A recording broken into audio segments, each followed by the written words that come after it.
Howdy folks, my name's Alex, otherwise known as For the Z, and welcome to episode 71 of the Turner's Digest. As always, we'll start off with our disclaimer. I'm not a financial or tax advisor. This is not financial or tax advice. This is for entertainment purposes only, but please enjoy. Happy April. Spring is upon us. I apologize for the short hiatus. I normally try and get these out like once a month, but I had some travel this past few months and some life gets in the way, so I wasn't able to sit down and get this recorded, but I'm now recording to you at 11 p.m. on a nice Monday. The windows are finally open. The weather's getting nice, so sorry if you hear like cops driving by or whatever this wonderful town has in store for me. We have a lot to go through here, so let's try not to ramble too much.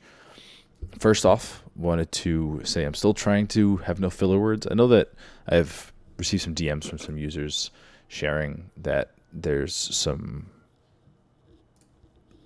applications out there, specifically Justin Vacula shared that there's some good tools out there that can help me just automatically remove some filler words, but I want to try and be better about not having them and not having much dead air, so apologies for not editing.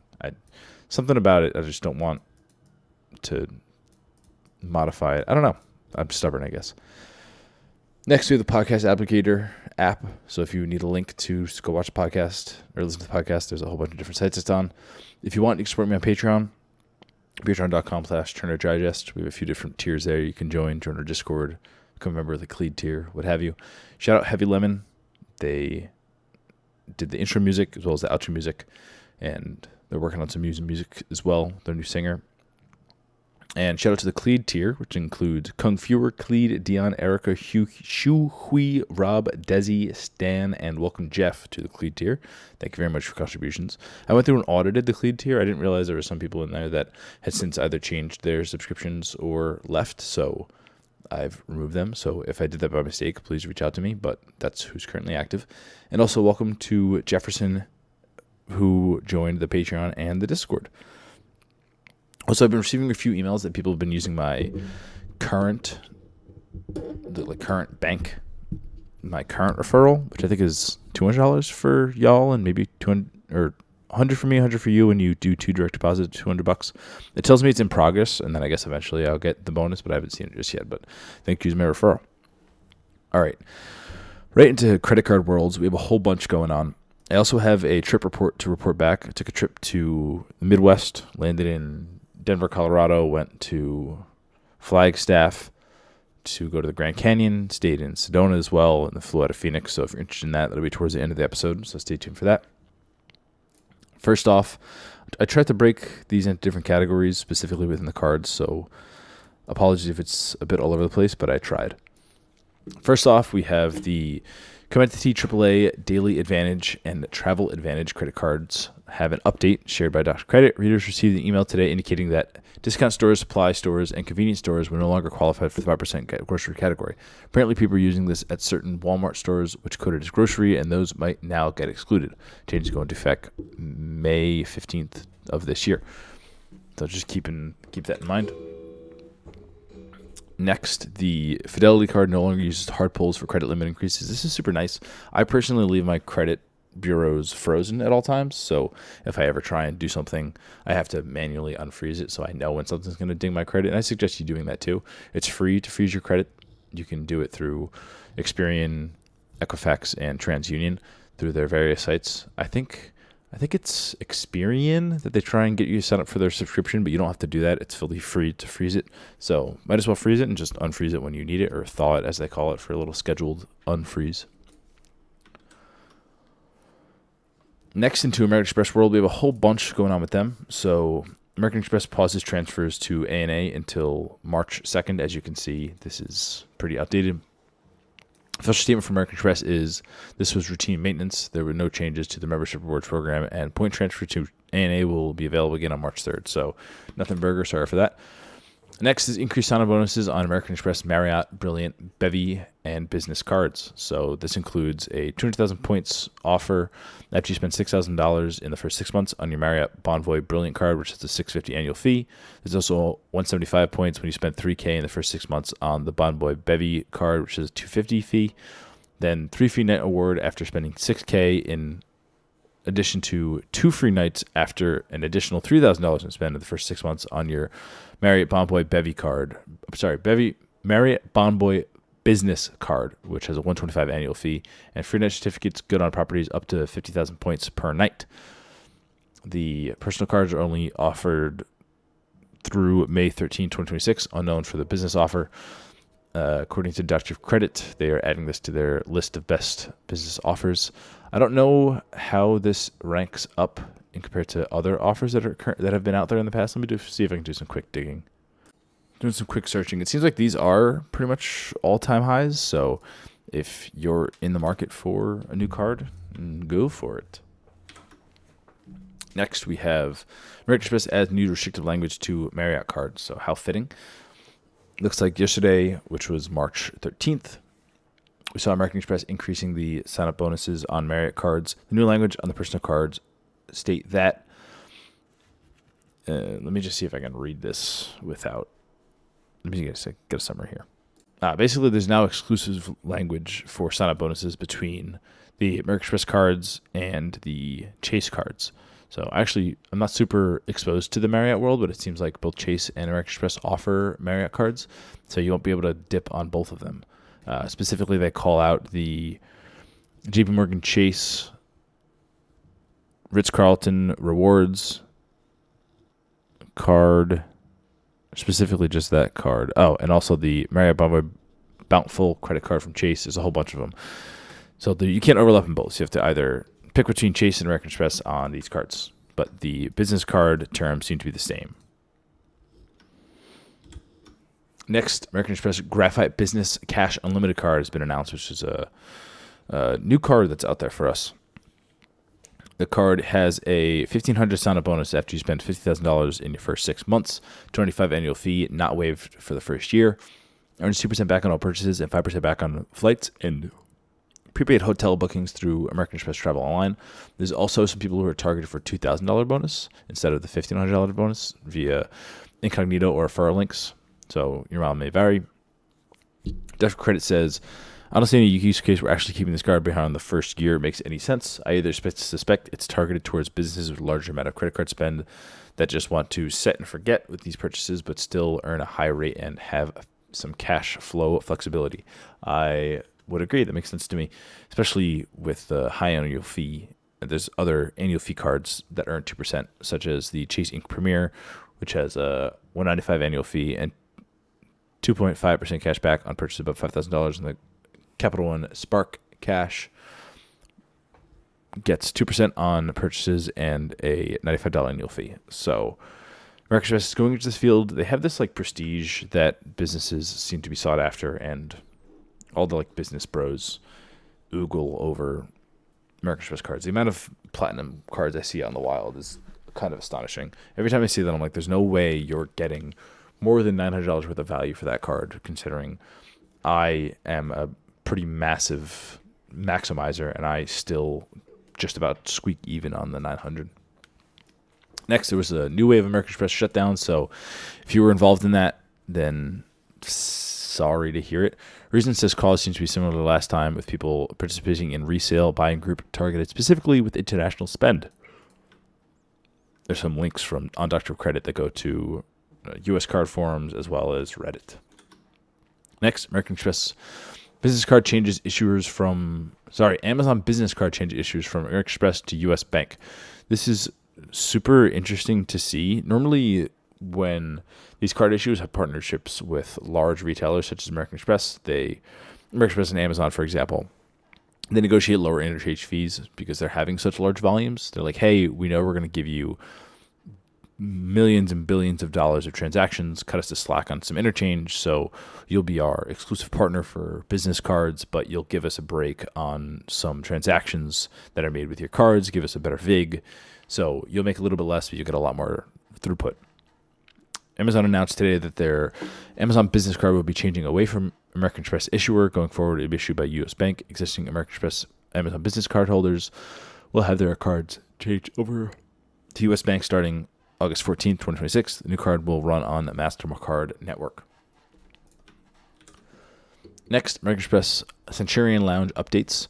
New lounges at Boston CLT, and expansion at DFW. So Centurion Lounge at the Boston International Airport. This will open in 2029 and span 2 stories and have an outdoor terrace. Will be located in Terminal C. This is interesting. I know where this is going to be. It's going to be near the new Chase Lounge, just based on where Terminal C is. Having an outdoor space is odd. Boston doesn't get the best of weather. As you can imagine, it's a coastal town way up in New England, so it could be pretty cold. It was just 30 degrees this past weekend. And it's currently April, so be able to get like 6 good months of use out of it. But I mean, I can't say no. But that's in 2029, so who knows where I'm going to be by then. But cool. I'd love to see it. It's crazy. It's going to take 3 years to open it up. Anyway, new sidecar location at Charlotte Douglas International Airport, CLT, opening in 2027. We only knew about this location based on city approval. We'll be located in Concourse A. And these sidecar locations, from what I understand, are like quick in and out locations as opposed to lounges. So curious to see what those are like. I haven't been to one, but I've been to some American Express lounges, which are nice. An expansion at Dallas-Fort Worth International Airport, DFW, almost 50% larger, more seating, a second full-service bar, a walk-up ice cream window will be opened in 2027. So that one's new. It's always nice to see these expansions. We'll see some updates here from American Express where they're losing some of their partnerships for lounge access. So this will be a nice change of pace to see some additions, but they won't come for a while, and they're pretty limited to just a few airports. Next, the Rakuten American Express card with extra earnings on Rakuten shopping and dining has been increased to a $200 sign-on bonus for spending $2,000. I believe that's within the first 90 days. So if you're really scraping the bottom of the barrel here and you need a card, this isn't a bad one to go for. If you want $200, you can definitely do better, but American Express doesn't do hard pulls for new applicants, and I assume it will be the same for this Rakuten card, so go for it if you're that desperate. Next, American Express is no longer using expedited shipping for new credit card approvals. We'll talk about it here. I just opened up a new American Express card myself, and I also noticed that they didn't expedite it to me. But Dutch Credit, specifically Chuck, is reporting that a new application that they went for their American Express Business Gold card took more than a week from time of approval via reconsideration until they received the card. My thinking was that only the automated American Express system has been expediting shipping built into the workflow, not for approvals via reconsider. Now seeing a bunch of reports on Reddit saying that they've recently getting slower card shipping on their new American Express approvals. Many seems to be for the Platinum card mirror finish. Perhaps it takes longer to get that card finish created. I will say word to the wise, I don't like the mirror card. I have it. I wish I can go back to the flower card. I think that looks prettier. The mirror card is just so ridiculous. It's like, I need to change it back. I hate using that card in public. It's so flashy. But hey, if you really care about expedited cards, looks like American Express isn't really doing it much anymore. Next, American Express rule up. They changed the rule for 10 charge cards per person. Looks like an update on April 10th. There are some reports of the 5 card limit rule being relaxed for some customers. There is no change to the 10 card rule. Specifically, this 5 card rule specifically says that you're limited to 5 credit cards from American Express at any one time. It's important to remember 2 things. This only counts credit cards issued by American Express. This only accounts to credit cards, not charge cards. Charge cards are cards without a set spending limit. Keep that in mind if you're going for American Express cards. American Express also updated the terms to limit you on 5 referrals per year. Keep in mind that this is 5 referrals per card category. So, for example, if you hold the Platinum card and you hold the Hilton card, you can refer 5 people to the Platinum and 5 to the Hilton. And this is per lifetime. 5 referrals per year for card holders. So also keep that in mind if you refer a bunch of people. Next, American Express Platinum card has been discontinued. American Express Business Platinum card has been discontinued, no longer accepting signups. All landing pages redirect to the general business card landing page. This happened with the Graphite card was launched. Next, American Express to fold Tock into Resy, more venues for Resy credit. So Tock was a platform where you can make reservations with restaurants, and restaurants partner with Tock to have their restaurants on the platform, similar to Resy, similar to Toast. And American Express has purchased TOC for $400 million, and now they're going to fold it into Resy. Chase has also partnered with industry giant OpenTable and DoorDash recently, spending $1.2 billion to acquire SevenRooms, which is a reservation platform. It's just a crazy amount of money that's going on here. And this basically just means that once TOC is fully rolled into Resy, then all of those restaurants should be eligible for Resy credits. And in my travel report, I'll talk about how I recently used the Resy credit. Next, maximizing the Lululemon $300 credit on American Express Platinum Card. Not going to read through this whole thing, but there's just a recent update on March 31st saying that it's no longer possible to purchase $75 denominations in store, must be multiples of 50. So if you have 2 Platinum cards, you can do multiple 50, 75 is 150. You can do 3 $50 transactions and maybe get the $25 overlap on one of them, or figure it out somehow to cheese it to whatever way. Just buy something on Lulu just buy a pair of leggings or something. I did that, and I'm very happy with that purchase. Next, American Express Business Platinum and Gold cards add a $300 ChatGPT business credit. American Express announced today a new $300 credit for ChatGPT Business coming this spring to Business Platinum and Business Gold cards. Sounds like this would likely only work for the business version of the GPT, not the personal, so keep that in mind. It's been noted that the business ChatGPT requires a minimum of 2 users. If you sign up for an annual ChatGPT plan for 2 users, it will cost $600, and you'll get $300 back from American Express. Keep that in mind so you get about half off. Another option might be to sign up for the monthly plan at $60 and cancel after 5 months for no cost. If someone has 3 business golds, they might be able to get 5 months on one and 5 months on the other, and the final 2 months on the third card. We'll have to wait to see what the full details are. For context, standard subscription of personal ChatGPT is $20 per month. There's also a free option, an $8 plan, and a $200 plan. Perhaps the credit will end up working for personal version 2, and then it will be a straight up value add for those who pay for ChatGPT subscriptions. Many people use US Triple Cash Card to pay for ChatGPT subscriptions in order to trigger the $100 credit on that card. I personally get Gemini access for free through my Google Pixel. I think I have it for like another year, maybe half a year at this point. It also comes with 2 terabytes of storage, which was upgraded to 5 terabytes storage for free recently, which was odd, but thanks, I guess. Next, American Express Platinum changes. Events with American Express to be discontinued, and Uber VIP replaced with priority support. So American Express sent out an email to cardholders informing them of 3 changes. 1, events with American Express to be removed June 10th, 2026. Card members will still be able to access special tickets, unique offers, and exclusive card member experiences. 2, Centurion Lounge action updates on starting July 8th, 2026. Layover limited within 5 hours of connecting flight, and primary cardholder must be on the same flight as guest. And then finally, Uber VIP will be removed from the $200 Uber Cash benefit starting May 7th, 2026. This will be replaced with signature support for American Express. Quote, a premium level of phone customer service, including 24/7 access to live customer support agents. Signature support for American Express can be accessed in the account section of the Uber Eats, or Postmates apps via the Partner Rewards Hub or Help pages. Further details will be available on uber.com/signature support starting May 7th, 2026. According to Duck Credit, we already knew about the lounge changes. I can't remember events with American Express or Uber VIP ever being useful. I'll be interested to see if signature support for American Express is an improvement or not. I don't really know what Uber VIP got you before, but I guess having signature support is nice. I don't really ever have an issue. I also haven't really I've been lucky with Uber Eats orders too. I don't do it too often, but with the $15 monthly Uber coupon that I have to use with my Amex Platinum, I use it once in a while. So thankfully I haven't had to use it, but I guess if I ever need customer support with them, I have a streamlined to fast access. Next, from a source, American Express removes the $100 Saks benefit for new Platinum card holders. This will be removed for new and existing cardholders on July 1st, 2026, which is official. This is specifically after Saks declared they're going bankrupt and closing a bunch of stores and are going through struggles. So this makes sense, and I think that something will replace it, but we'll see what does. Previously, it was a 50 biannual credit, so 50 for the first half of the year, and 50 for the second half of the year, and now it's going away, so they'll probably replace it with something else.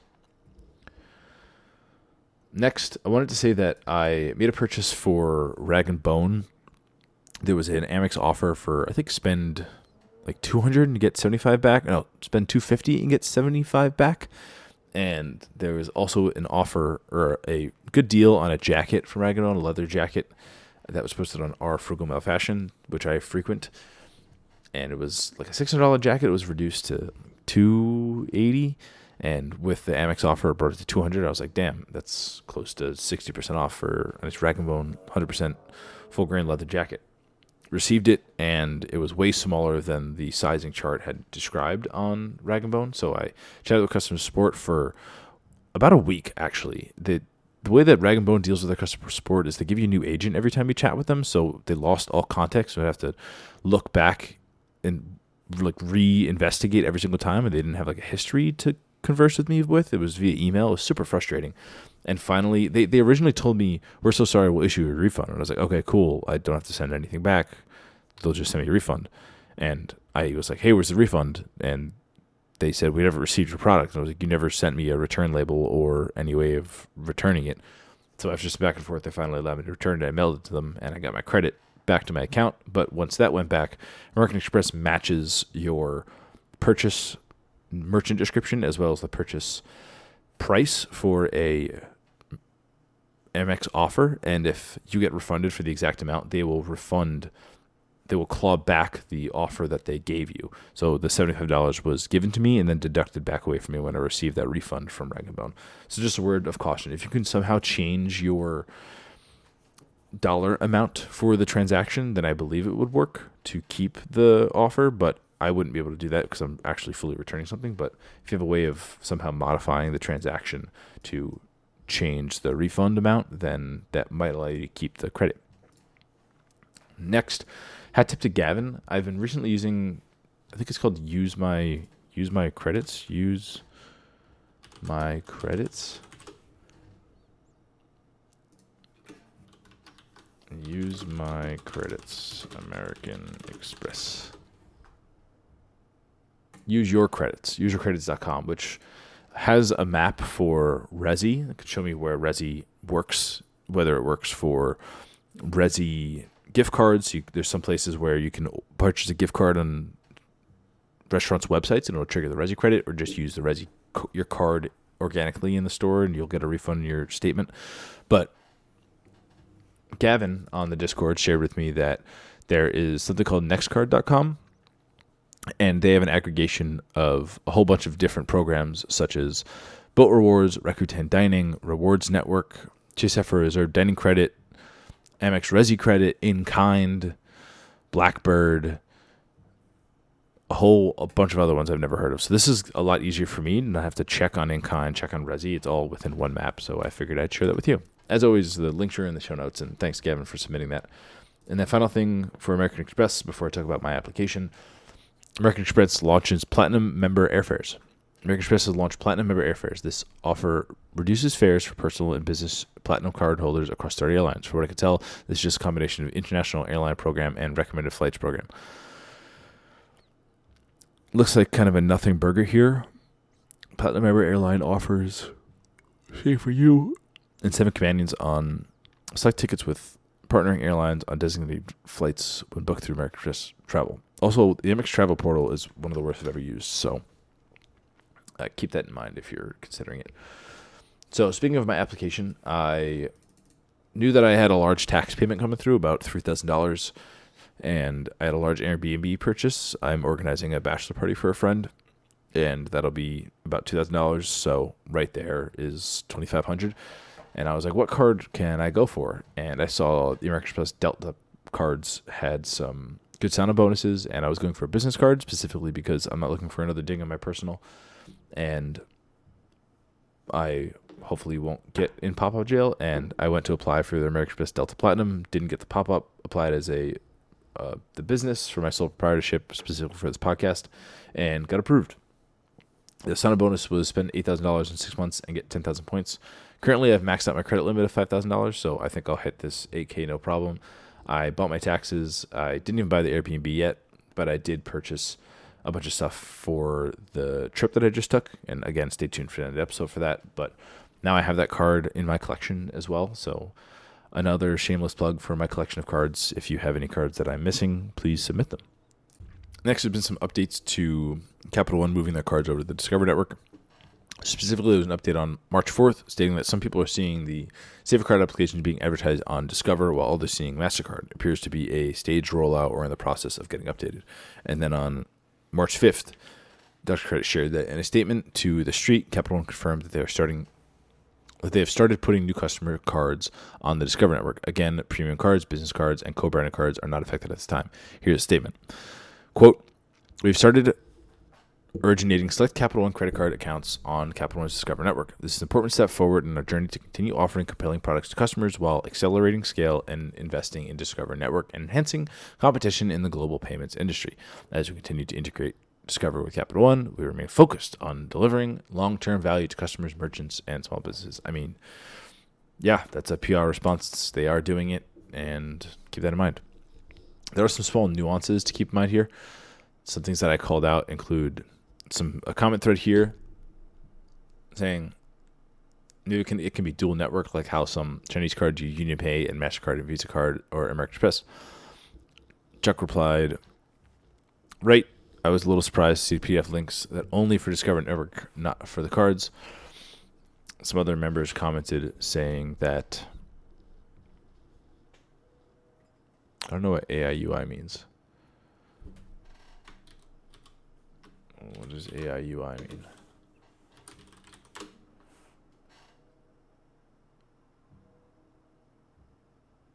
Initialism of as I understand it. Okay, someone said, "As I understand it, because the current version cards are covered under the World MasterCard World Elite MasterCard Benefit Guide, akin to how Venture X benefits are governed by the Visa Infinite Benefits Guide.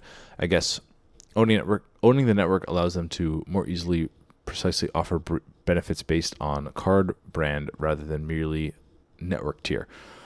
So basically this is saying that they can lump a bunch of benefits together into one PDF, because this is where this all started, right? They were at the bottom of Capital One's cards where they should have all of their information about the different cards. They now have a big lump for Discover network, and this user is just saying that since they owned the network, they can have a much easier consolidated PDF for just Discover, since there aren't different flavors of Discover cards. There aren't World MasterCard, World Elite MasterCard, similar to Visa, Visa Infinite, Visa Signature, etc. They can just lump them all together. Okay, cool. Moving on in Capital One land, Capital One Venture X has a sign-on bonus for 75,000 points and a $250 travel credit, which is ending on April 13th. So again, another good card if you're interested in going for a new card here and you don't care about 524 status. And keep in mind that Capital One changed their application rules, where if you apply for their cards, you have to get the less premium cards first to be eligible for the more premium sign-on bonuses. So you can get the Venture 1 sign-on bonus, then the Venture sign-on bonus, and the Venture X sign-on bonus. Not saying you want to get all three, but if you're interested in the Venture X, might as well go for the Venture first, get the sign-on bonus, because I believe that that's better than the Venture X's sign-on bonus at the moment. And then you can either upgrade or you can open the card organically. Okay, moving on. Next, we have our Q2 categories have been announced. So these include Chase Freedom being Amazon, Chase Travel, and Feeding America.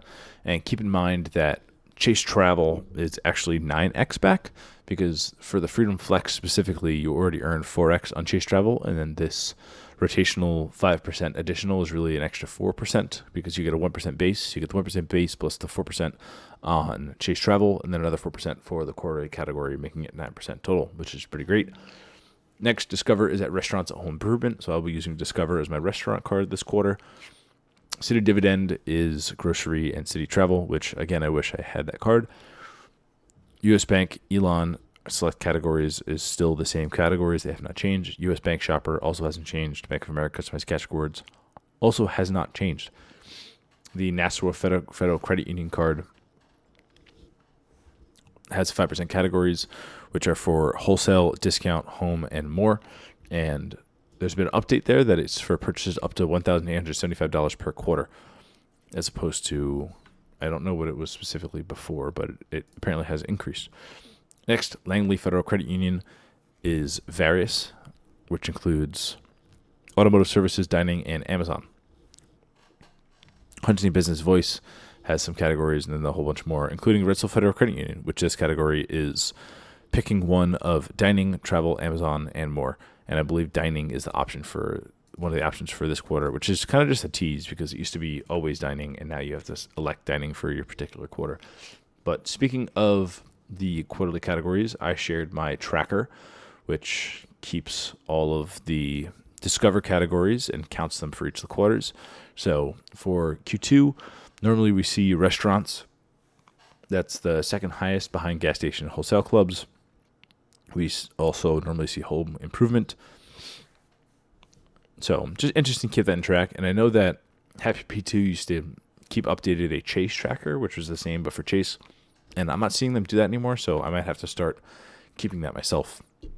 But the source for the Discover spreadsheet is on the Patreon, but you can see a screenshot in the show notes linked on Reddit. Next, Chime launches a Chime Prime card in addition to Chime Prime. The Chime Prime card gets 5% of select categories with a 1.5K cap per month. This is a secured card. In order to be eligible for Chime Prime, you must have a direct deposit totaling at least $3,000 per month. It comes with an increased rate of 3.75% on APY, as well as complimentary Priority Pass membership for 2 free visits per year. 2 complimentary visits is under the FAQ at the end are Chime Prime perks only for travelers. The credit card earns 5% cash back on certain categories, which you can choose from, including groceries, gas stations, restaurants, monthly bills, taxis, and rideshare with a cap of $1,500 per month. Interesting card. The having Priority Pass is also interesting, and another card that gets 5% is always nice. I probably won't go for this card. I'm pretty sure it's a secured card.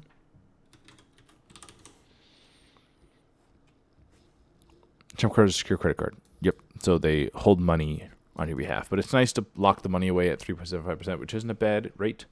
But keep in mind that you are putting some money locked away for that 5% cash back. Next, in Barclays World, they have a new design for the Arrival Plus card. If anyone has it, I'd love to get that image, even though it's kind of generic. It looks kind of like a plain wing or maybe an eagle outline. And then Barclay JetBlue Premier card adds new benefits, no annual fee increase, still $4.99. The credit shares that. Oops, sorry for that noise. JetBlue Premier Companion Pass credits. Earn a Companion Pass up to $500 after $15,000 in annual spend, or up to $1,500 after $75,000 spend. Just book your companion trip and receive a statement credit post-travel. 25 towel bonus. Card members start each calendar year with 25 towels, getting them halfway to Mosaic 1 status before their first flight. ClassPass credits. A new ClassPass partnership gives card members up to 14 monthly credits to fitness classes and wellness experiences at studios, spas, salons, gyms, and more nationwide. I've heard great things about ClassPass, so if you're into going to different fitness classes or yoga classes, stuff like that, it's pretty good value there. True Blue Travel Statement credits. Up to $300 in annual statement credits on hotels, car rentals, cruises, and much more with no minimum spend requirement. And then a 15% redemption rebate. Card members receive 15% of their True Blue points back on all rewards flights redemption, whether flying JetBlue or other airlines. Annual fee will remain $4.95, and previous benefits listed below will remain the same. You get Priority Pass Select, get 6x back on JetBlue and Paisley purchases, Group A boarding, and free checked bag. There are some also fine print down below the Dr. Credit share, but I will not be reading the whole thing. Dr. Credit's verdict says, when the card launched, I thought the benefits looked light and noticed that it might grant access to JetBlue lounges when they launched. The redemption rebate and travel credits are some ways to offset the annual fee, and it's definitely a better value proposition than before. Hopefully we'll see a large sign-up bonus soon, although it has increased to 80,000 points from 70,000 at launch. Okay, moving on from Barclay, we're going over to Citi. Citi has an issue with product changing cards, specifically the Citi Strata Elite Splurge credits were having an issue posting. So if you had product changed from a card and moved to the Citi Strata Elite, If you're making purchases that specifically fall under the splurge credit, you were having issues with receiving those payouts. Citi sent a memo saying, hey, we're aware of this, we're working on it, and they are now paying out. So you should be receiving those if you're having an issue, but classic Citi and a Citi. Next, there's another Dr. Credit post for maximizing the $200 Black Line credit on Citi Strata Elite. It comes with a $200 per calendar year in statement credits for rides booked with Black Lane, a global chauffeur and airport transfer service. The credit is split in two parts, up to $100 from January through June and $100 from July through December. So if you're interested, take a look at this post. Next, Citi Advantage Business Card has a $75,000 sign-up bonus for American Airlines miles sign-up bonus offer. Wow, I'm repeating myself. It's for spending $5,000 in the first 5 months. Annual fee is $99 waived the first year. It contains language limited to one American Airlines bonus per 48 months. We've seen a similar offer in the past, but this are our best credit card bonuses. Before applying, make sure you know some basic offerings. Looking at the history from Dr. Credit, it doesn't look like there's been a higher offer before, so 75 is a decent offer there. Next, Citi ending point sharing between people on 5/16/2026. Previously, you were able to move your points between people, but you're no longer able to do that starting May 16th, which is sad. Some people like to share between P1 and P2. You can still transfer for your points if you have someone who's deceased. I think Dr. Credit also has a write-up on card issues and different partners that allow you to transfer points when a person is deceased. So that's still available. This is just specifically if you want to transfer between card members. Next, we have a Citi Choice Privileges Points Devaluation. First shared to Reddit by user Bazingi Benedictus, but also shared by Dr. Credit, which I'll read. Citi has announced that starting April 19th, the transfer rates to choice privileges and preferred hotels is decreasing. Current rates are 1,000 thank you points transferable to 2,000 choice privilege points, and 1,000 thank you points are transferable for 4,000 I preferred points. The new rates are 1,000 to 1,500, so a reduction of 500, and 1,000 to 2,000, a reduction of 2,000. So pretty sad to see these reductions. I prefer being cut by 50%. I prefer being cut by 50%. Seems like a lot. There was some value at the old transfer rate, but can't see there being any value there after a 50% cut. Thank you, Dr. Credit. I would agree. Next, Citi sends out a survey for the Strata Premier changes, $195 annual fee and more benefits. They offered different versions of the card. One version of the card offered 10x points on hotel, car rentals, and attractions booked through the portal, 4x on flights through the portal, 4x on restaurants during Citi nights, which are Friday and Saturdays from 6 p.m. to 6 a.m., up to $25,000 in spend, 2x on restaurants at all of the times, 3x on flight and hotel with the airline or hotel directly, 3x on select transit, 2x on supermarkets, 2x on gas, EV stations, 1x on everything else, $120 TSA pre-check credits, $100 splurge credit, 2 complimentary airport lounge passes, hotel credit, including $150 for Citi travel, 2-night minimums, and $75 semi-annually, or $200 credit for hotel on the reserve collection booking on Citi travel, which is 2 minimum nights and $100 semi-annually. Dining credit, receive $100 credit applied at checkout at select restaurants, $50 semi-annually, and then a few other listings. Dr. Credit says, the surveys don't guarantee changes will be made, but it's good guide that they are at the very least being seriously considered. I would, again, agree. Let me make sure I'm not missing anything here. Oh, Clee did call out that the shell cards are being closed from applications, and it looks like it's going to, I believe, Imprint is the new issuer.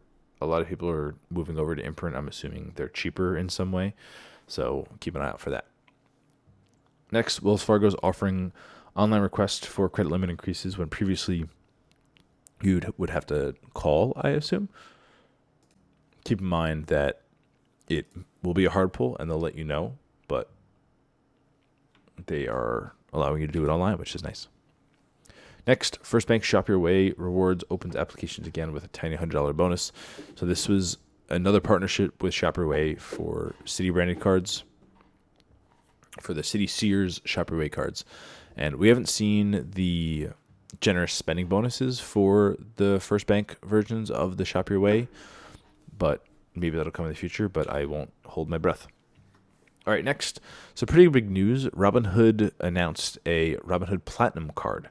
So Robinhood Platinum is here, 99.9% pure platinum plating, and has some pretty crazy benefits of $250 annual DoorDash credit, $250 annual credit for 15,000 eligible restaurants, $120 complimentary DoorDash or Dash Pass membership, 5% back on dining, 5% back on flights, 10% back on hotels when booked through the Robinhood banking app. Also access to Global Entry and TSA PreCheck, Party Pass lounges, $500 annual hotel credit split biannually with a 2-night minimum, a $300 annual travel credit, which are good, again, biannually, as well as credits to Function, Amazon One Medical, complimentary Aura membership, which is, I think, $79 a year, plus $200 annual credit towards qualifying wearables, with a $695 annual fee. I'm banned on Robinhood, so is not going to be useful for me. Anything I missed out here? 1% back on all purchases, 5% back on dining for the first $50,000 spent in the first year. That includes restaurants, takeouts, and delivery. Membership requires Robinhood Gold, normally $5 per month. Well, it gives you $500 Gold for the $695. Use the Aura Ring of $70. Function Health $365. Amazon Health $199, which is the Amazon One Medical. Some interesting things. Can you hold the Robinhood Gold card and Robinhood Platinum? No. During live stream, they said that you would have to upgrade to the Gold. Gold card is useful, so this is disappointing. I would say the Gold's much better than the Platinum. Don't go for it. Currently unknown if there will be sign-up bonuses. Do the credits stack each month? No, they either use it or lose it. Do authorized users get access to the benefits? Only paid authorized users, unknown costs. And they only get access to certain benefits, including the wellness benefit, which was the Aura Ring, the Amazon One Medical, and the Function Health, and the travel benefits, including the Party Pass Select and Global Entry PreCheck. They are making it available to 15,000 members to start, and I don't like it. It's a really expensive card. The card is 5% back on dining, which is nice, and $300 travel credit is great, as it doesn't need to be booked through the Robinhood portal. Shame it's $250 credit instead of a flat $300 credit, but it's minor. And all these little incidental one-by-one, for example, $50 minimum spend on DoorDash is bad enough, but the fact that it's two $10 credits, 3 in December, is crazy. Yeah, that's wild. Next, into Chase World. Chase Airplane card has 85,000 points when spending $4,000 in the first 3 months. This card will likely be considered the best bonus we've ever seen on the card. Previously, it was $75,000. It's been $100,000 a couple of times, but always with a high $20,000 spend. Wow, this is the best list of cards. The card has an annual fee of $95, has some pay yourself back things, 3x back on grocery and dining, 500 points every $2,000 to spend, up to $1,500 a month. A few other benefits like the classic TSA PreCheck, etc.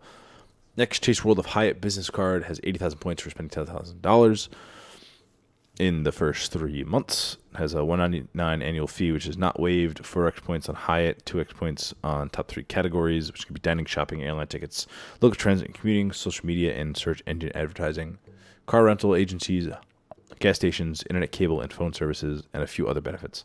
Dr. Credit says, this is the best sign-up bonus we've ever seen on the card, given the number of points and lower spend requirements, albeit still hefty at $10K. Keep in mind the recent Hyatt devaluation, as some points aren't worth as much. Spruce it up by going through a friend's referral link. Next, Chase Trader Unlimited has a $250 sign-up bonus, specifically through referrals only, but $250 is pretty much as high as it gets for a no annual fee card. They sometimes do a $200 and a 5% grocery for a year, so that could be better, and they also did gas in the past, but I haven't seen that in a little bit, so probably another $524, but hey, why not? Next, looks like Chase Portal now has price matching. So specifically the Chase Travel Portal lets you have price matching, and it works on the edit properties as well, which is quite nice. Next, I moved this under Chase since technically Apple owns the Chase card now, I think at some point, but the Apple card has a sign-up bonus of 5% back on groceries up to $500 cash back, plus a $75 bonus that seems to be targeted. I know I got technically a $225 bonus through the Apple Card, but that's because I was going for the $75 bonus, and then it credited 3 times accidentally, so I'll take it. There was like a nuance with the charge being refunded and then being purchased again. It was an authorization charge for attaching the card to some kind of payment portal. I think it was Curve, come to think of it. Curve charged like 13 cents, made the purchase, then refunded it. And I had the sign-up bonus credited and then refunded, and reached out to support and saying, hey, my sign-up bonus was refunded. And they gave me the manual credit. And then I made another purchase and I got the manual credit again. And then I think the original one did get applied or something like that. It was odd. But I mean, if you're in the sphere to get an Apple Card, go for it. I was kind of going crazy back then. Next, Chase IHG Premier Business Card has a $200,000 points offer ending on April 29th. So got maybe 16 days left on this. Just calling out that it is expiring soon. You earn 140,000 points after you spend $4,000 in the first 3 months, and then an additional 60K points when you spend an additional 9K in the first 9 months. According to Dr. Credit, this is the highest bonus we've ever seen on this card. Previous high was 175. New offer has a higher spend requirement, though, so keep that in mind. There are personal versions of this bonus is the 5 free nights certificate up to 60K points per night. One advantage of the Chase business cards is that they don't count towards your 524 status. Before applying, read these things to know. Thank you, Doc. Next, some weird stuff here. Elon Musk has announced that he's releasing an X Money card, which has a bunch of features, including... Oh, well, William Shatner shared the news? What? Hold on. Okay, apparently it's true. I don't know why William Shatner's involved with X Money. I know he was involved with the Priceline card, but this is odd. Anyway, you get a $25 welcome bonus plus $1 from William Shatner, ? Debit card with cash back, 6% APY. A screenshot says, earn APY when you deposit your paycheck into your X account. Deposit held with Cross River Bank, which is a classic partner of fintechs, which include X now. Card will be metal. Invitations to the beta are being released via a $1,000 donation to Shatner's Hollywood charity Horse Show organization. Okay, that makes sense. Additionally, there's some other information, let's see, including nothing here. Earn cash back. I don't see much details there. There isn't much details, but a cashback debit card, as a lot of listeners may know, is always interesting. I don't think this will be useful. Specifically, the next Dr. Credit post here is X Money 3% cashback exclusion list. So the card X Money is promising to offer 3% cashback on debit card purchases. Beta users are sharing information. We're touting that 3% cashback is on our purchases, but a list of exclusions has been found. Fines, government services, funding transactions, real estate, FX or money order transactions, financial institutions, stamps and coins, precious stones, and metal wire transfers and money orders. Gamers will game. I'm sure we'll be able to find a few things that things work, but the merchant category codes here are some familiar ones, including 6051, that's a good one, 6012, 4829. So this is probably dead on arrival, but hey, it's worth a shot. Why not? See what money you can get from X. All right, we still have a bunch to go through here with cards, so sorry for the long one here, and I'm not getting some sleep tonight. Next, bunch of news in Bank of America world. Bank of America business card has a $500 sign-up bonus for Ultimate Cash Rewards, the Customized Cash Rewards, and the Travel Rewards. Everything has no annual fee. There's various structures. I'm not going to go over them. They're pretty standard, but usually we see a $300 bonus with $3,000 to spend. This is a nice increase. The spend is for, it doesn't say. I assume it's still $3,000. Seen similar offers in the past. We've once saw a $1,000 for a $10,000 spend on the unlimited cash rewards business card. But $500 is a standard increase offer we've seen. So again, if you're in the space for a business card, $500 cash back, not bad.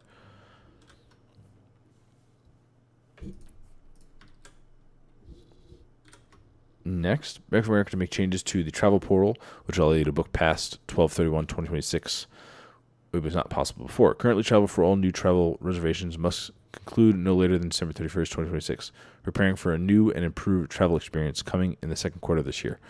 Their portal is not great, so anything is going to be better. I mean, it's old and it works, so I'm hopeful it just continues to work and not be bad. But hey, we'll see. Next, there were some rumors of some increased sign-up bonuses for the Alaska Atmos card, and they turned out to be true. They went live April 1st. They are back to the initial offering bonuses of, well, close to it at least. Bank of America, Alaska Airlines, Atmos Rewards Ascent is at 85K points, which requires $4,000 or $4,500. And the Atmos Summit Visa Infinite card is 10,000 points for spending $6,500 instead of $6,000. And it also adds some restrictions, specifically for the 50% flight discount, which was added as well. You have to purchase the flight by September 30th, 2026, and there's additional restrictions, including destinations outside of North America or Hawaii are not eligible for this discount, and some other restrictions. So keep that in mind. Next, Bank of America. Nope, already read that. Also read that. Also, the business card has been increased to 85,000 miles for spending $5,000 in, I think, the first 3 months. Sometimes it's 6. Doesn't say. But another option there if you value Alaska miles. I opened the Atmos Summit card, the higher annual fee card, and got my 100,000 points and haven't used it yet, but now I can fly somewhere in Alaska. Next. Nope, already referenced that. Next, Rakuten adds Bank of America cards to the travel portal. So this is the Lightning deal, which is now expired. The Bank of America was added. So previously, I've also seen this for other cards within Rakuten, but you can apply for a card through Rakuten and get a bonus from Rakuten for opening the card, as well as the sign-up bonus that is associated with the card. It started off at $150 for the travel rewards, and then up to $75 for the customized cash, and then it went to $250 for the travel rewards, which is when the Lightning deal went out. Now it's back down to $150 and $75 for both, respectively.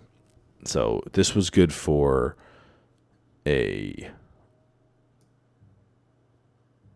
$500 total for the travel card, and as well as on the customized cash card gets $200 already, as well as double cash back for a total of 6% cash back for the year.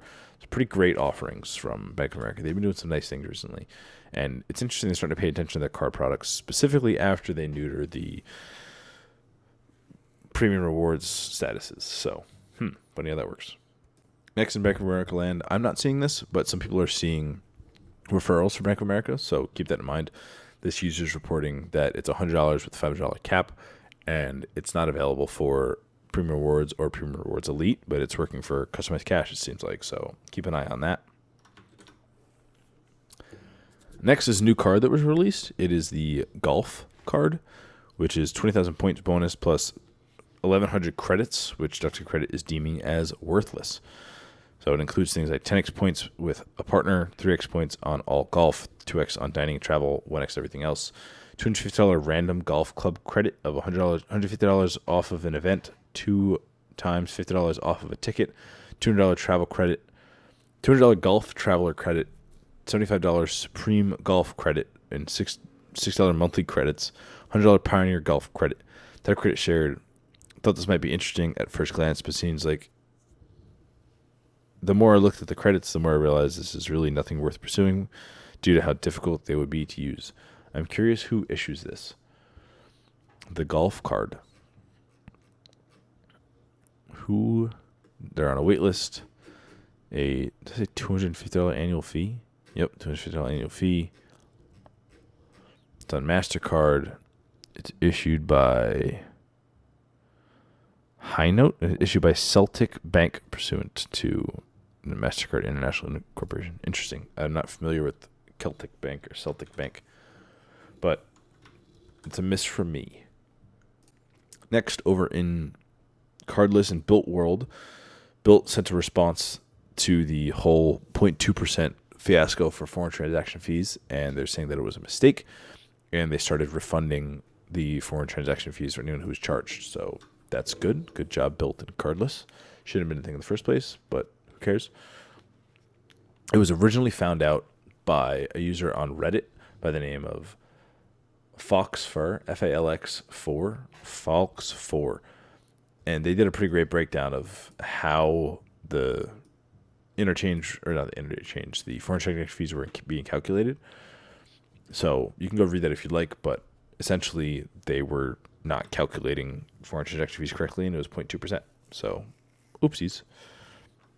Next, there's some Built updates, including primary cardholders select whether Built points and Built cash earned in connection with purchases made by authorized users will be credited to the primary cardholder's rewards account or to the authorized user's rewards account, as well as we may reverse credits if a qualifying booking is canceled or modified, or if you close your account within 90 days of receiving a credit.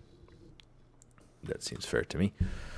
Next, Built add referral linked earned, so you can earn 2,500 to 5,000 points per referral, and now it's open for everybody. You can share your referral links in a dedicated linked post that Dr. Credit gave. Next, just recently came out to yesterday, there's a targeted spend $1,000 and get 10,000 bonus points. Doesn't seem like a lot of people are getting it, but take a look in your wallet tab to see if it's there. Next is new Ford Rewards credit card by Commentity, which has no annual fee up to $175 in sign-up bonuses.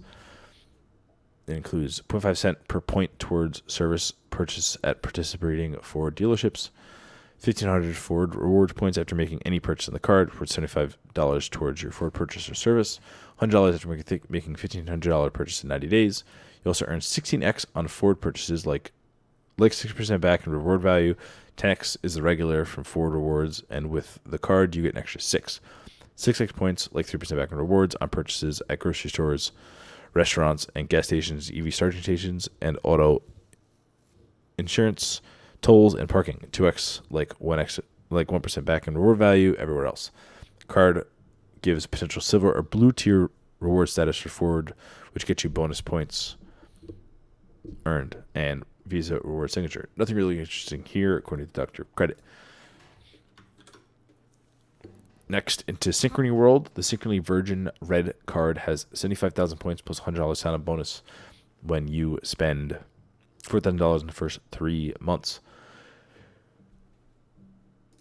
Also, you get an extra 500 points through a code that's on the folder that holds your card when you receive it. Dr. Credit shared that the card used to be a 40,000 points, though recently it was changed to 6,000. Last month we saw 6,000 plus $100, and this 75K is the best we've ever seen. Keeping the card long term doesn't make sense. We'll add this card to the best list of card offerings. Next, I saw this in my Venmo app, and it's now covered by Dr. Credit, but you can sign up for the Venmo credit card and get triple rewards. Previously, they were doing double rewards, so you would get 6% back on your top category, normally 3, and then 2% back on your second category, normally 2. Now they're tripling it to be 9% on the top category and 6% on the next category. The categories can include things like dining and nightlife, travel, bills and utilities, health and beauty, groceries, gas station, transportation, entertainment. I think Costco still works for groceries for wholesale or for this card, so keep that in mind.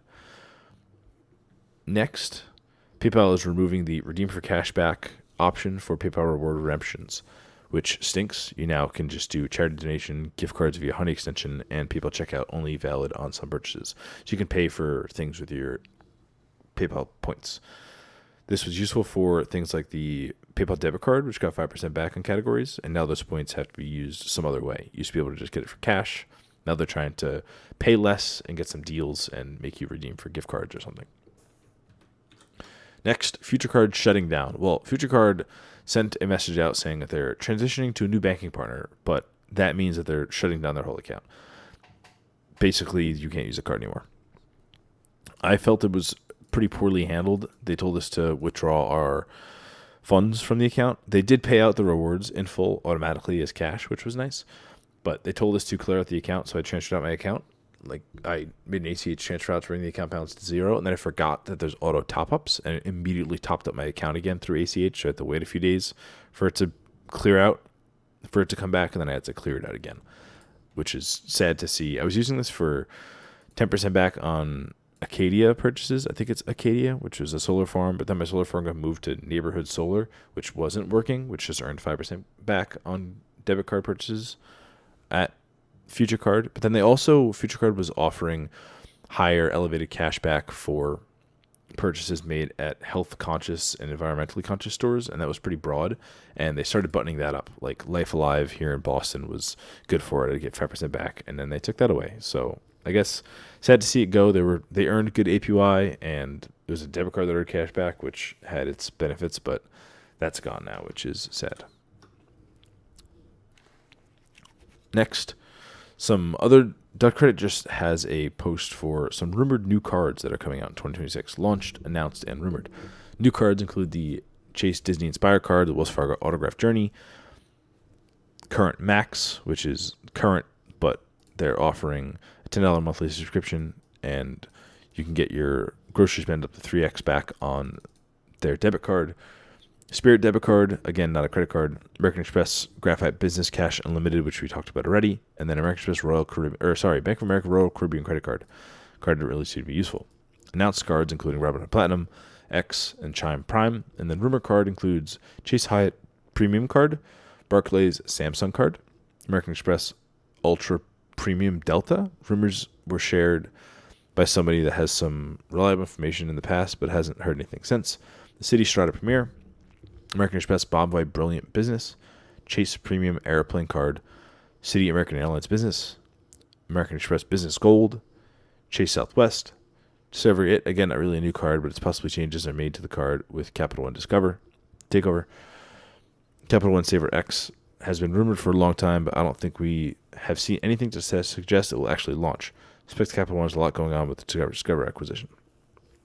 American Express Green, one of the only American Express cards that hasn't been refreshed. Capital One Mid-Tier card. Surveys went out mid-2025, but haven't been heard anything since. Wells Fargo Autograph Beyond. Trademark was filed at the same time as Autograph Journey, but the card has never launched. And Chase increasing the annual fee on the Sapphire Preferred to $150 with no changes to benefits. We'll see if that happens. Next, UBS Bank has a premium UBS Visa Infinite card with a customer version and a business version, which are basically the same. The card offers an annual fee of $650 and a sign-up bonus of $25,000. Some are getting a sign-up bonus offer of 125,000 points. Cards also come with a lot of benefits, including $500 Intercontinental Airline credit and a possible $500 credit spend bonus, priority pass lounge access, and more. UBS is an international bank for the United States, Switzerland, and elsewhere. They wrote a review for this card back in 2020, and they're redoing it since the card has significantly changed with a January 1st, 2025 refresh. The card earns 3x points for commercial air travel, 2x points on eligible groceries and select digital entertainment, newspaper, and cable TV, and 1x everything else. Redeeming points can be good for 50,000 points, get you flights worth up to $900, so it works out to 1.8 cents per point, and 25,000 points get you a flight worth $350, works to 1.4 cents per point. If you book a flight that costs $250, you'll pay $2,500, so it's better to find one that optimizes exactly the maximum amount of points. Card benefits include a $500 airline fee credit, which includes things like baggage fees, seat upgrades, etc. In other words, works similar to the American Express Airlines incidental credit, not like Chase Sapphire Reserve or Prestige credit. $500 spend bonus. When you spend $25,000 in a calendar year, you'll get an additional $500 statement credits for restaurant purposes, Amazon Prime memberships, and airport lounge memberships or day pass.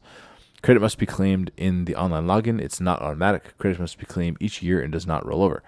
The way I understand this, by spending $25,000 in a single year, you then get two $500 credits, one to be used before December of the current year, and then it resets with no spend, with no new spend to be used every January through December the next year. Correct me if I'm wrong. Other benefits include private pass lounge access, TSA PreCheck, Gig Sky benefit, standard Visa Infinite travel, auto rental insurance, trip cancellation, etc. No ATM cash advance fees if pulled from your resource cash management account with UBS. No foreign transaction fees. It's likely not easy to get this card since UBS is apparently a stickler in dealing with high net worth individuals. If you can, there's some nice first year value with the two $500 annual incidental credits and two $500 spend bonus credits, which seemingly can achieve with a single $25,000 spend. Probably not worth it due to the $650 annual fee and the $25,000 spend need for those credits. But if you can get in the 125,000 point sign-up bonus, it becomes interesting for high spenders. Someone who can get 1.8 cent per point redeeming for travel will also have an easier time justifying the fee and spend. I would agree, Doctor. Thank you very much. Next, the BetMGM card is phasing out accepted credit cards, including MGM Rewards card. This is shared to our M Life. March 30th, we will be implementing an updated credit card policy for all new and existing players. Please review the details below. New credit cards will no longer be eligible for registration. Any cards added after March 30th, including replacement cards, will be blocked. This includes MGM Rewards and Apple Pay, and existing cards currently on file may continue to be used until they expire or become invalid. And people are very upset with BetMGM here. And the final thing here for credit cards is the PNC Bank now has a relationship rewards program called Total Rewards, where you can get 2.7% on all purchases and 5.4% cash back on gas. PNC is now offering relationship rewards called Total Rewards, similar to Bank of America's soon-to-be nerfed premium preferred rewards program. The biggest advantage is an increase to the credit card rewards. The tiers are Silver, which requires 25 to 100,000 eligible balance, which gives you a 5% bonus. Gold, which is 100,000 to $500,000 in average balances, 25% bonus. And then Platinum with $500,000 in average balances, which give you a 35% bonus. The interesting card to pair this with are PNC Cash Unlimited, which is 2% cash back on all purchases, which goes up to 2.7% with Platinum, and the Cash Rewards, 4% back on gas up to $8,000, which goes to 5.4% with Platinum. Having Gold tier above will waive the annual fees and trade fees, as well as you can purchase ETFs and mutual funds.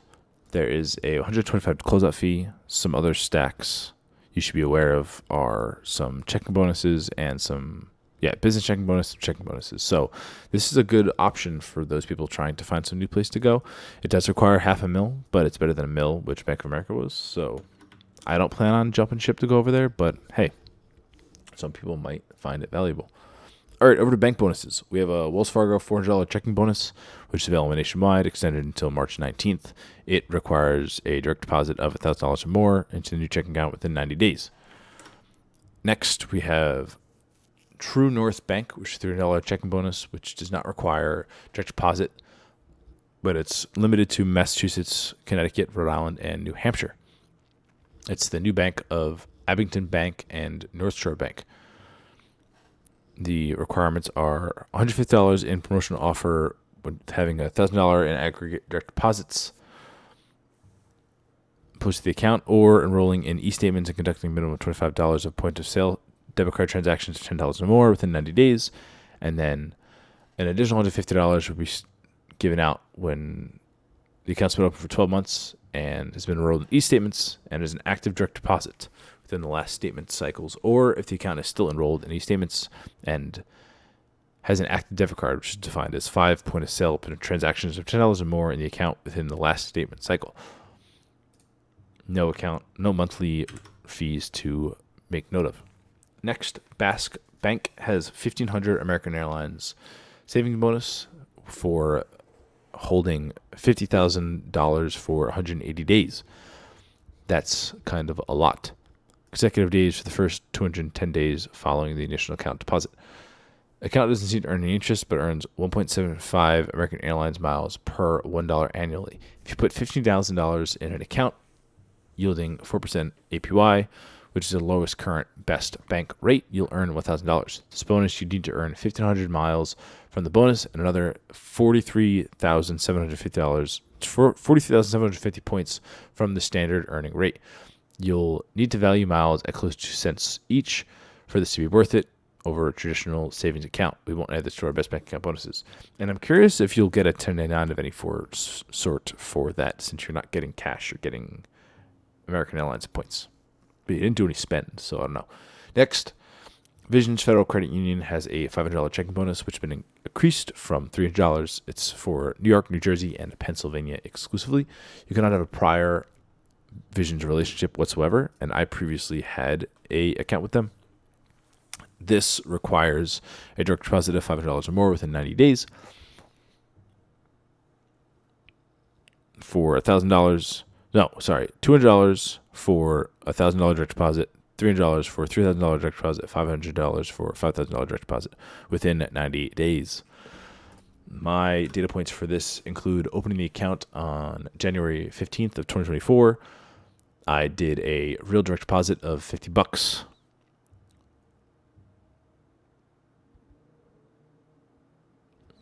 I'm trying to read what I did not. I got a $50 credit for opening the account online, and then a $50 credit for opening a debit card, and then two $500 real direct deposits on January 26th and then March 22nd. I don't think the second one was needed, but did it for good measure. And then April 11th, 2024, which was 90 days, well, really 3 months, around a little bit prior to 3 months post my original real direct deposit. I got my $100 bonus. So wish I waited out for the $300 bonus, but hey, the $500 bonus now that's out. But hey, why complain about free money? That was from episode 38, by the way, if you want to hear me talk about it there. Next, Chase still has their $900 checking and saving bonus. If you want, go check out episode, I think it was 50-ish for Churning for Dummies. I go pretty into deep dive into how to go for that bonus specifically. And then finally, we have Citadel Credit Union, which has a $500 checking bonus for specifically Pennsylvania, Delaware, Ohio, New York, New Jersey, Maryland, MD, and West Virginia. Expended until June 30th. It has a credit card funding of $1,000 and a referral bonus of $100. It requires a it requires a $500 direct deposit. No. Earn a $300 cash bonus deposit for qualifying direct deposits totaling $2,000 or more, posting to new checking accounts within 90 days of account opening, as well as after meeting the requirements, earn an additional $200 bonus by maintaining a daily balance of $5,000 or more in your new checking account during days 61 to 90 after account opening. I think I tried to go for this and I could not find the proper code. And when I did put in the code, I couldn't see the offer being applied to my account, so I just gave up. Next, for some business bonuses, there's Capital One $500 business checking bonus. The deal's back, but only $500 a time. Applicants who are users of Capital One business checking account open on or after January 1st, 2025 are not eligible for this bonus. It's $500 bonus when you with at least a $5,000 balance, and you must keep the balance for 60 days. Maintain the minimum required end-of-day balance for at least 60 days during the first 90 days of account opening, and make 10 qualifying electronic transactions within 90 days of account opening, including electronic wire transfer, electronic ACH, and remote check deposit. I should go for this for my business account. It does have a monthly fee of $15, which is waived with $2,000 minimum balance.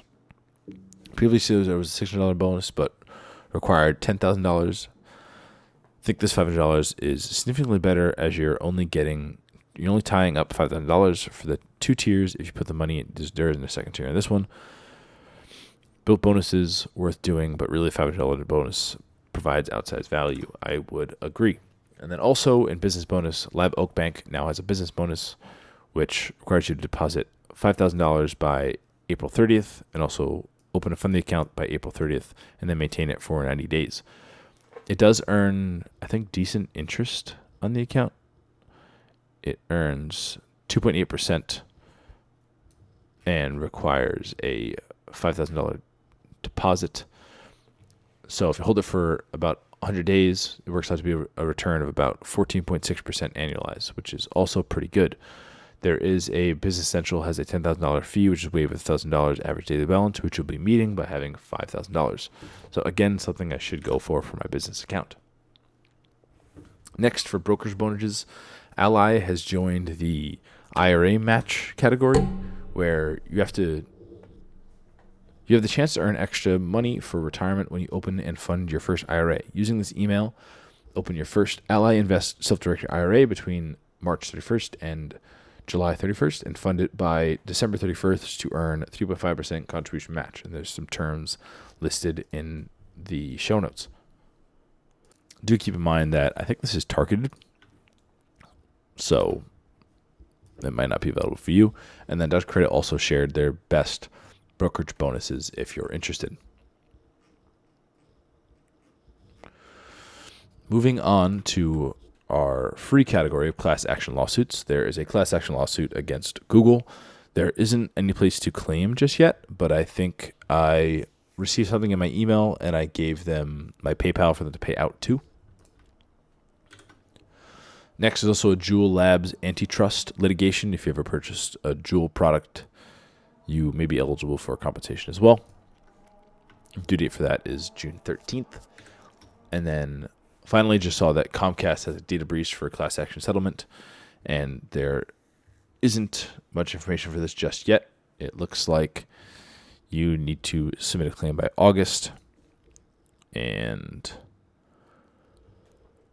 you may receive a payout. Down into the deals section, we have a lightning deal that was now expired, but it was $10 off of your $30 purchase at In-Kind. There is Amazon get up to 40% off using one Discover point, which is targeted through June 11th.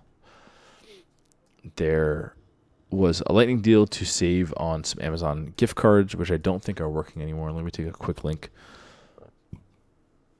I think I got a DoorDash gift card, but yeah, I'm not seeing any gift cards available anymore. Next, there is a good write-up by Dr. Credit on how to maximize your Capital One shopping portal offers. And I've heard some horror stories of Capital One not honoring some pretty big sign-up bonuses, or not sign-up bonuses, but some pretty big spend bonuses. So some things are like, make a purchase at this particular merchant and get $400.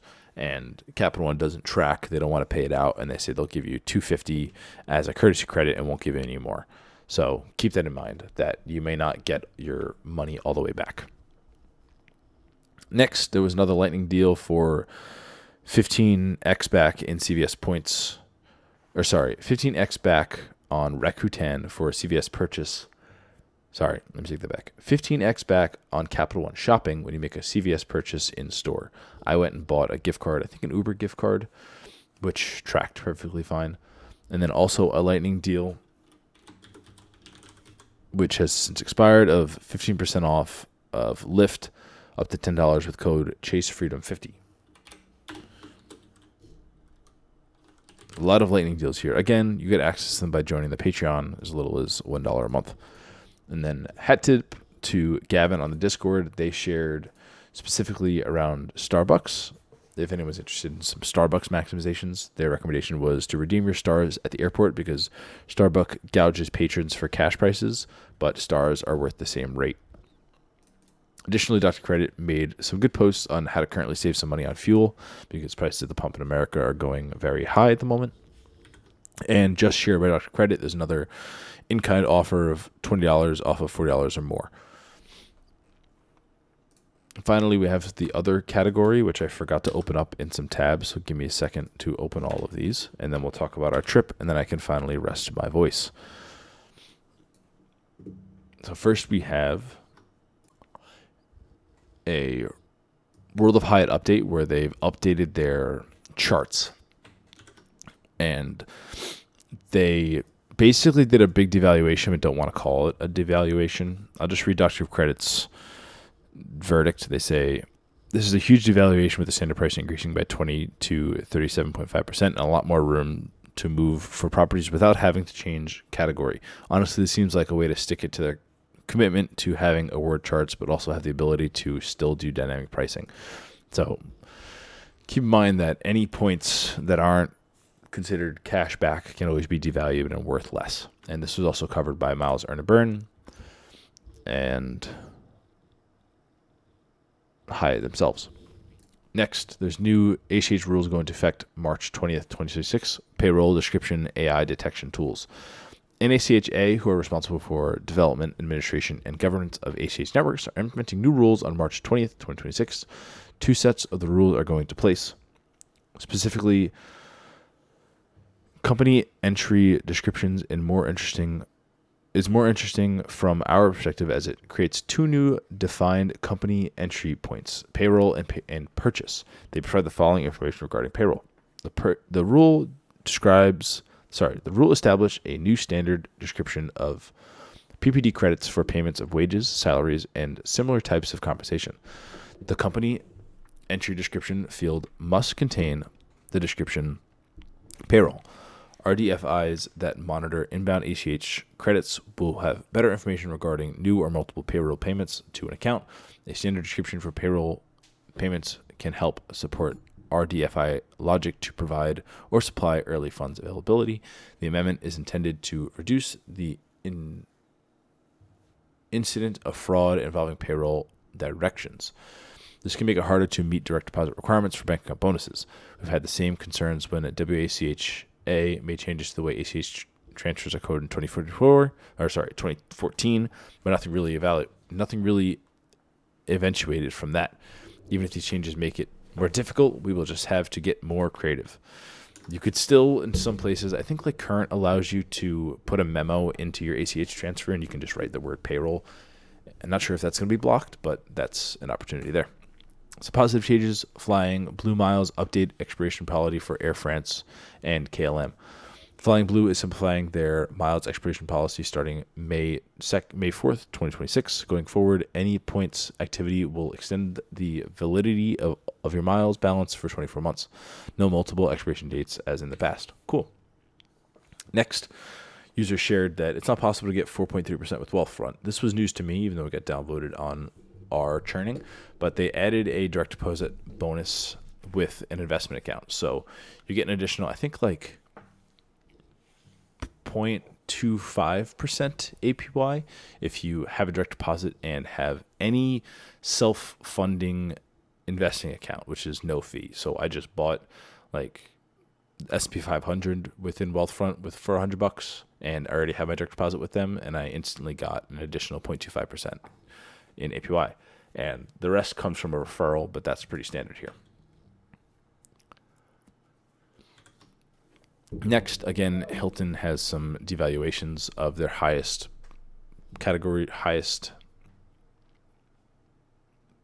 properties going to 250,000 points, which sucks, but cool. Thanks, Hilton. And as we discussed earlier, Current FinTech launches Current Max, which is a $10 monthly fee, but includes a 3x dining for the debit card and 6% APY, normally 4%, but maxed out at $6,000 for that APY. So keep that in mind. I currently use them for just a nice 4% cash back. Maybe if I maxed it out, I should go to 6% because according to Dr. Credit, an extra 2% on APY is $120 annually, so that just offsets the $100 fee. So if you're just doing that, it's not worth it. But if you find 3% back on groceries with the debit card is useful, then go for that. Next, PayPal removes bill pay option. Not sure when this happened, but bill pay has similarly removed the bill pay option, and it simply redirects to the bill pay to PayPal homepage. Not sure if it's been back yet. And now the option's gone from the website, according to a comment from March 18th. Next, Alaska Airlines partners. This has been fixed, so I'm just going to move on. Wyndham 2026 award changes. 88% remain the same, 8% decrease, and 4% increase, which is nice to see that there's actually been some lowerings. I assume that the ones that are increasing are the more valuable properties, so kind of sad, but okay. Next, stockpile to close April 17th, 2026. This was useful before I think it was to buy stocks with credit cards and you can gift it to someone. This is a good way to get some credit card funding, and it's going away. Uber will acquire Blacklane, so curious to see how that Blacklane credit on City Shred Elite will work and for the Built card, so keep an eye out for that. And all staple stores are now accepting Amazon returns and giving you a $200 points bonus for a return, which is nice. I like being able to return Amazon things wherever I want. It's crazy how ubiquitous it is across the world. Next, Califor increases gift card cash out from $15 from $10. It's now in effect as of April 1st. Basically, if you have a gift card that's below $15, it was $10 before, you're now eligible to get that in the form of cash. Next, DoorDash adds a $20 pickup minimum, which is painful. Previously, it was $10. Now it's a $20 pickup minimum. It seems like it might only be for certain times and for certain stores, but keep that in mind. Next, McDonald's rewards devaluation. They changed a bunch of things that qualify for points and now require more points. And also their points expire pretty frequently, so their points weren't great for me. And then finally, SFO Alaska Airline Lounge access via Priority Pass, again with $15 fee. Previously, it was removed, and now it's back with a $15 fee, and you must be flying Alaska or a partner airline and stay a maximum of 4 hours. I don't like the precedent this is setting. I don't know of any other lounges on Priority Pass that charge a fee to get you in. But, hey, I guess it's better to be able to have some access than no access. All right, moving on to my trip. We went to the Midwest. I left out of Boston Logan. Shout out to Stephanie's as always. Got my free $28, which I got my chicken sandwich, and I think I got maybe a beer or a cup of coffee, which came out to about $28 and then tipped cash. I updated my lounge visit tracker, which is a Patreon exclusive. If you're interested, I just track all my lounge visits that I've been to, put little comments on what I liked about the lounge and what card I used. And also went to the Chase Sapphire Lounge. Since I have 4 Priority Pass memberships, I can go to Chase Sapphire Lounge 4 times in each one of those cards. One thing to note, the food was still great as always. That lounge is fantastic. I sat at the bar, and the only thing that changed was you can only order 1 drink per person now. They require you to have your other party present. I assume people were just ordering a bunch of drinks and probably not finishing them, so they need you to have the other person there to order them. Or people are getting too drunk, and they want to cut back on that too. Landed in Denver. Denver Airport was pretty cool, but really quirky. The People Movers Underground had weird voices and weird sounds. Very kind of jarring. It was odd. Denver's kind of a weird place, but it was cool. I stayed at the Maven at Dairy Block, which was fine. It was kind of like a new yuppie hotel. It was on the American Express Hilton Hotel Collection, so I think I got $200 off, and then also got a credit for, I think, like $100 off of food charged to the room. The restaurants there kind of sucked, but we did get 5 drink tokens since I had myself, my mom, and my brother, and the drink tokens were actually, they were useful. The drinks were good. There were also non-alcoholic beverages too. Also, if you do stay there, we did not like the coffee from the bougie coffee shop that was in the lobby. You get a free drink as being part of the hotel, which was really nice. And I thought it was going to be nice, but the coffee actually sucked. But there was coffee in this little Airstream metal food truck that was in the lobby, and they had good coffee, so we got our coffee from there. We rented a national rent-a-car from Denver, and I'm national executive status, so I get to pick a car from the executive aisle. And we didn't really like anything there, but we saw the executive elite, or like executive plus section, and I was convinced we couldn't get a card from there. And my mom just walked over to the associate and was like, hey, we're interested in this car in upgrading. And the guy was like, oh, what car do you want? And my mom was like, oh, any of those 3. And the guy was like, that one is an upgrade. Those 2 are not upgrades. So we wound up getting a much nicer. We went from a Jeep Cherokee to an Audi A5, which was a great upgrade in my book. So shout out, Mom, for asking, hey, is there any chance you could? Next, we went to Grand Junction. We drove from Denver to Flagstaff and just stayed overnight somewhere. We went to Grand Junction. We stopped at Home 2, which is a Hilton. I used 48,000 Hilton points to stay the night for free. I specifically chose this hotel because I had a hot tub. It was the only hot tub that I saw that didn't say it looked like Hulk green. I was looking at a Hilton because I have a bunch of Hilton points, and someone reported that the hot tub looked Hulk green, which was scary to hear, but the one in Grand Junction was not. And honestly, the Home 2 was very nice. The Maven Dairy Block, their beds were quite small, and the air conditioning didn't get very cold, but it was nice. It was fine. The bathroom was huge. We had like a pedestal bed, a pedestal bathtub, and a normal shower and a double vanity. And the home two was just a pretty simple suite with a couch and two queen beds. But those beds seemed smaller than the one in the Maven. Then we went to Flagstaff to go to the Grand Canyon. We just hiked the South Rim, which was very nice and leisurely. If you wind up going, go very early. People, it got so crowded by noon and very warm as well. We were very grateful to be there at 7 and be pretty much alone. The Airbnb was quite nice. It was like a log cabin. Flagstaff, we didn't realize it was about an hour and a half from the Grand Canyon, but lucky for us, coming from the East Coast, so we gained 3 hours. And Arizona doesn't abide by daylight savings, which is crazy. So we gained another hour instead of just 2. It was 3. So we were able to get up early and not feel like it was that early. And then finally we went to Sedona. I was able to book the Hilton Sedona Resort at Bell Rock for, I think, 40,000 points a night for 3 nights. So 120,000 points. And then I called to upgrade to what I thought was the private Fireball suite for $450 total. And I have the Hilton Aspire card, which gets $200 biannual Hilton Resort credit. And this is a Hilton Resort, so it worked there. So I called to make 2 individual $200 and $250 purchases on that card. One at the end of last year and one at the start of this year. So those credits worked fine. I did have to chat with American Express after like 2 weeks to make sure that the credits posted, because they didn't, and they manually credited it for me. Actually, the basic room was 60,000 points per night. And I basically paid $50 out of pocket for this suite, which was nice. We were staying in I think it was a king with a pullout. And I go to check in. The room wasn't ready at 4. It was ready about 5 o'clock, so we're waiting in the lobby. The front desk woman was very apologetic. She was also surprised that I was kind of nice and understanding. She thanked me for not being rude, which was kind of crazy. And we take the keys and we go to the room, and I realize that it's not the room I thought I was getting. Their website's very confusing, and they don't have good pictures of the different styles of suites.